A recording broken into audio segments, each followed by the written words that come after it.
ಕೋಲಾರದ ಜನಸ್ಪಂದನ ಕಾರ್ಯಕ್ರಮದಲ್ಲಿ ಪಿಡಿಒ ವಿರುದ್ಧ ಸ್ಥಳೀಯ ಶಾಸಕರು ಕೆಂಡಾಮಂಡಲರಾದಂತಹ ಘಟನೆ ನಡೆಯಿತು. ಪಿಡಿಒ ಮುಖದ ಮೇಲೆ ಅರ್ಜಿಯನ್ನು ಎಸೆದು ಶಾಸಕ ಸಮೃದ್ಧಿ ಮಂಜುನಾಥ್ ಆಕ್ರೋಶವನ್ನು ವ್ಯಕ್ತಪಡಿಸಿದ್ರು.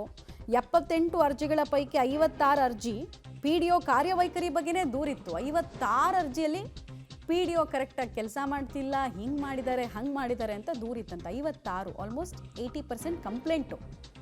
ಪಿಡಿಒ ಶ್ರೀನಿವಾಸ್ ರೆಡ್ಡಿಯನ್ನ ಬದಲಾಯಿಸೋದಕ್ಕೆ ಮುಳುಬಾಗಿಲು ಶಾಸಕರು ಸೂಚಿಸಿದ್ರು. ಅದಕ್ಕೂ ಮುಂಚೆ ಒಂದು ಹೀಟೆಡ್ ಆರ್ಗ್ಯುಮೆಂಟ್ ಅಂತೂ ಅಲ್ಲಿ ನಡೀತು. ಶಾಸಕರು ಪ್ರಶ್ನೆಗಳನ್ನು ಕೇಳಿದ್ರು, ಅದಕ್ಕೆ ಆತ ಏನು ಉತ್ತರ ಕೊಡೋದಕ್ಕೆ ಹೋಗಲಿಲ್ಲ, ಸುಮ್ಮನೆ ಬೇಜವಾಬ್ದಾರಿತನದಲ್ಲಿ ಮುಖ ನೋಡ್ತಾ ಇದ್ದ. ಹೀಗಾಗಿ ಸಿಟ್ಟು ಬಂದು ಪಿತ್ತ ನೆತ್ತಿಗೇರಿ ಎಸೆದ್ರು ಮುಖದ ಮೇಲೆ ಅರ್ಜಿ.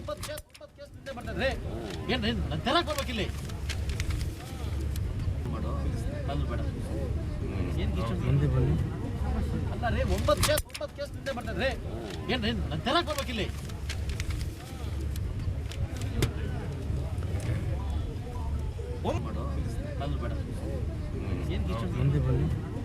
ಅಲ್ಲ ರೀ 9 ಕೇಸ್ ನಿಂದೆ ಮಾಡ್ತಾರೆ ಏನ್ರಿ ನನ್ನ ತೆರಕ್ ಬರ್ಬೇಕಿಲ್ಲಿ.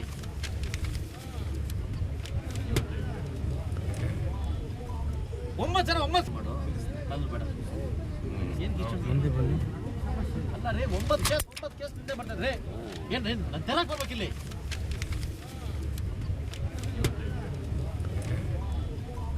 ಒಮ್ಮತ್ತು ಕೇಸ್ ನಿಂದ ಬರ್ತಾ ಇಟ್ಕೊಂಡು ಹೋಗ್ಬಿಟ್ಟು ಅವ್ರಿಗೆ ಹುಚ್ಚಿರ ಅವರು ಇಷ್ಟಾರ ಕೆಲಸ ಮಾಡಿ ಹೋಗ್ತಾರೆ ಸುಮ್ಮನೆ.